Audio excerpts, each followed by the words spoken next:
Hello everyone, welcome back to my channel. আজকে আমি তোমাদেরকে করাবো ক্লাস 2 আমার বইয়ের পাতা 235 পেজে হ্যাভের ওপর অনেক প্রশ্ন আছে।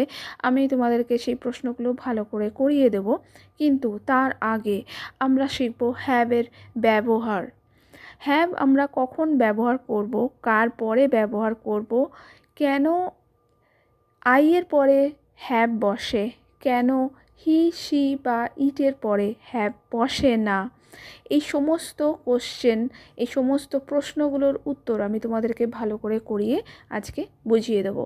তবে শুরু করার আগে বলে রাখি, তোমরা ভিডিওটা স্কিপ না করে প্রথম থেকে শুরু করে শেষ পর্যন্ত দেখার চেষ্টা করো, কারণ আমি মাঝে উদাহরণ দিয়ে এমন কিছু জিনিস বলে থাকি বা বুঝিয়ে থাকি যেটা আমার মনে হয় তোমাদের জন্য খুবই দরকার। আর অবশ্যই চ্যানেলটিকে সাবস্ক্রাইব করে নিও। তাহলে চলো ভিডিওটা শুরু করা যাক। ধরো আমি বললাম আমি স্কুলে যাই, তাহলে এটাকে ইংলিশে কি বলবো? যাওয়া ইংলিশ কি? গো। তাহলে আই গো টু স্কুল। আমি ফুটবল খেলি, খেলা ইংলিশ প্লে, তাই এখানে লিখবো আই প্লে ফুটবল। কিন্তু যখন আমি বলছি যে আমার কাছে একটা বই আছে, তখন সেটাকে কিন্তু আমি লিখছি আই হ্যাভ আ বুক। এখানে কি বুক মানে হচ্ছে বই, আর এখানে হ্যাভ কথাটা আমি ব্যবহার করলাম কারণ বইটা হচ্ছে আমার, বইটা অন্য কারুর নয়, বইটা হচ্ছে আমার, বইটার মালিক হচ্ছি আমি।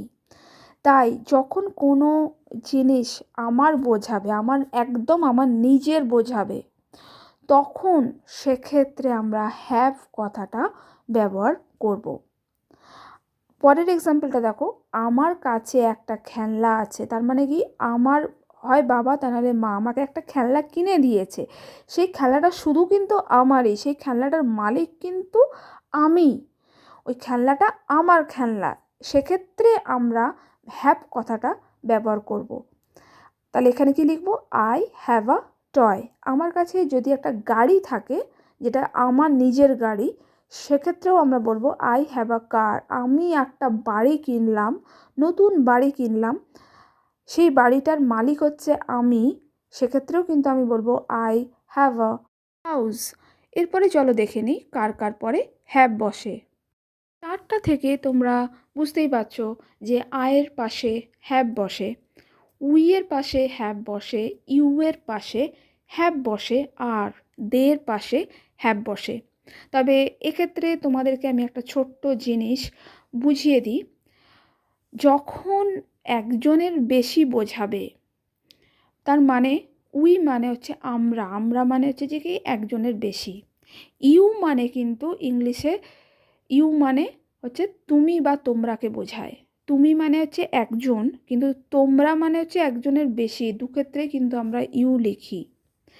দে মানে হচ্ছে তারা, তারা মানেও হচ্ছে গিয়ে একজনের বেশি।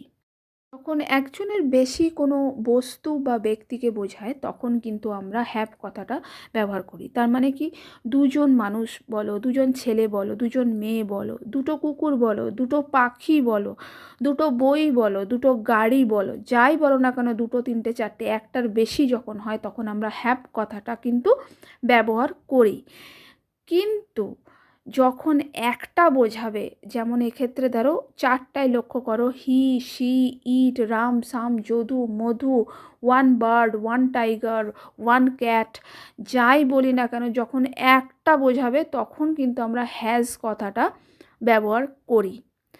এক্ষেত্রে তোমাদের প্রশ্ন আসতেই পারে যে আই মানে তো আমি, আমি মানে তো একজন। হ্যাঁ, ঠিক কথা, আমি মানে একজন, এক্সেপশন হচ্ছে এটাই, একটা আই হচ্ছে আমি, একজন বোঝালেও কিন্তু আয়ের পরে সব সময় কিন্তু হ্যাভ বসে। আর ইউ মানে হচ্ছে তুমি, তুমি মানেও কিন্তু একজন, ঠিক আছে, সেক্ষেত্রেও কিন্তু আমরা হ্যাভ বসাবো। এই দুটো জিনিস তোমরা একটু মনে রাখবে। একটা হচ্ছে যে একজনের যদি বেশি বোঝায়, একটার বেশি বোঝালে সব সময়তেই হ্যাভ বসে, আর যখন একটা জিনিস বসাবো, একটা জিনিস থাকবে, তখন হচ্ছে যে গিয়ে হ্যাজ বসবে। কিন্তু এক্সেপশন হচ্ছে এই রুলটা ফলো করে না শুধু দুটো জিনিসের ক্ষেত্রে, সেটা হচ্ছে যে গিয়ে আই আর হচ্ছে ইউ। আই একজন হলেও হচ্ছে হ্যাভ বসে, আর ইউ মানে তুমি, সেক্ষেত্রে একজন হলেও কিন্তু হ্যাভ বসে। এইটা একটু তোমরা মাথায় রেখো। এরপরেই চলো দেখা যাক তোমাদের বইতে কি কি কোশ্চেন্স আছে। প্রথমেই আছে দেখো, রিড দ্য সেন্টেন্সেস। নিচে যে বাক্যগুলো আছে সেগুলো ভালো করে পড়ো। We read in a primary school. We read in a primary school, full stop. এখানে উই মানে হচ্ছে আমরা, রিড মানে হচ্ছে পড়া, প্রাইমারি স্কুল মানে হচ্ছে, প্রাইমারি মানে হচ্ছে প্রাথমিক, আর স্কুল মানে হচ্ছে বিদ্যালয়। আমরা প্রাথমিক বিদ্যালয়ে পড়ি। We have a garden in our school. We মানে তো আমরা বললাম, গার্ডেন মানে হচ্ছে বাগান, আওয়ার মানে হচ্ছে আমাদের, তার মানে কি আমাদের স্কুলে একটা বাগান আছে। যেহেতু একটা বাগান আছে আমাদের স্কুলের মধ্যে, তার মানে কি ওই বাগানটা হচ্ছে স্কুলেরই বাগান, বাইরে কোনো কারোর বাড়ির বাগান নয়, বা বাইরে কোনো রাস্তাতে আমরা কোনো বাগান দেখতে পেলাম, পার্ক দেখতে পেলাম, সেরকমও নয়। স্কুলের মধ্যে হচ্ছে বাগানটা আছে, তার মানে এটা স্কুলেরই বাগান। সেই জন্য লেখা আছে have. We have a garden in our school. আমাদের বিদ্যালয়ে একটা বাগান আছে। ঠিক আছে, তারপরে সেন্টেন্সটা দেখো, দে রিড ইন ক্লাস 2। দে মানে হচ্ছে তারা, একজনের বেশি বোঝাচ্ছে। দেখো একটা ছেলে একটা মেয়ে দুজন আছে, তাই দে কথাটা ইউজ করেছে। দে রিড ইন ক্লাস 2, তারা হচ্ছে যে কি দ্বিতীয় শ্রেণীতে বা ক্লাস 2তে পড়ে। দে হ্যাভ মেনি ফ্রেন্ডস, তাদের কিন্তু অনেক বন্ধু আছে। ঠিক আছে, ফ্রেন্ডস মানে হচ্ছে যে কি বন্ধু বান্ধবী। ঠিক আছে, দে হ্যাভ মেনি মানে হচ্ছে অনেক, একজনের বেশি মানে একটার বেশি, মানে অনেকগুলো হচ্ছে যে গিয়ে বন্ধু আছে।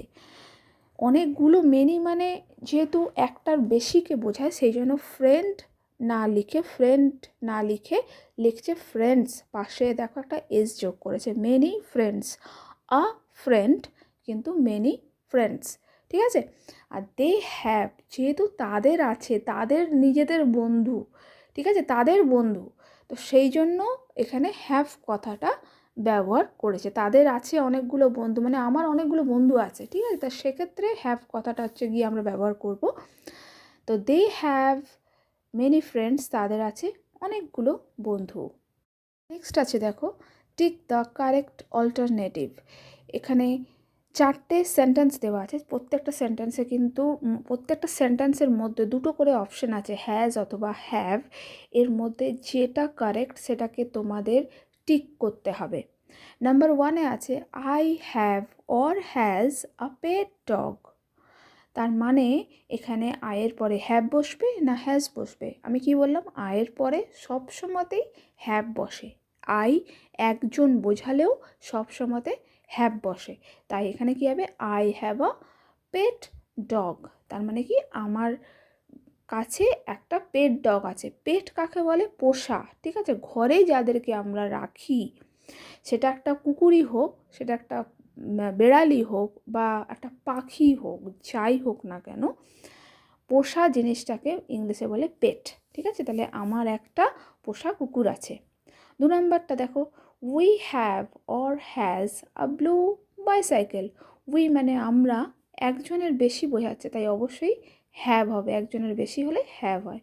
উই হ্যাভ আ বাইসাইকেল, আমাদের একটা, we have a blue bicycle, আমাদের একটা নীল রঙের বাইসাইকেল আছে। ঠিক আছে, নাম্বার 3টা হচ্ছে you have or has a nice bag. You এর পাশে সবসময়তেই হ্যাভ বসে, ইউ পাশে সবসময়তেই হ্যাভ হবে। এটা ইউ মানে তুমি বোঝাক, ইউ বলে ইউ মানে তোমরা বোঝাক, যাই বোঝাক না কেন, ইউ এর পাশে সব সময় হ্যাভ বসবে।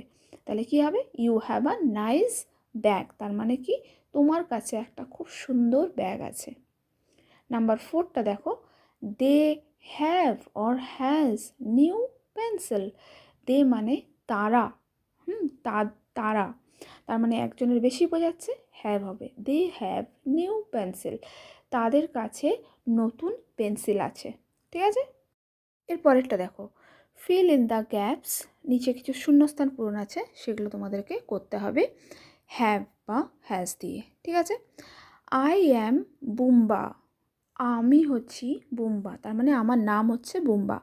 মাই বেস্ট ফ্রেন্ড ইজ পিকু, আমার সব থেকে ভালো বন্ধু হচ্ছে পিকু।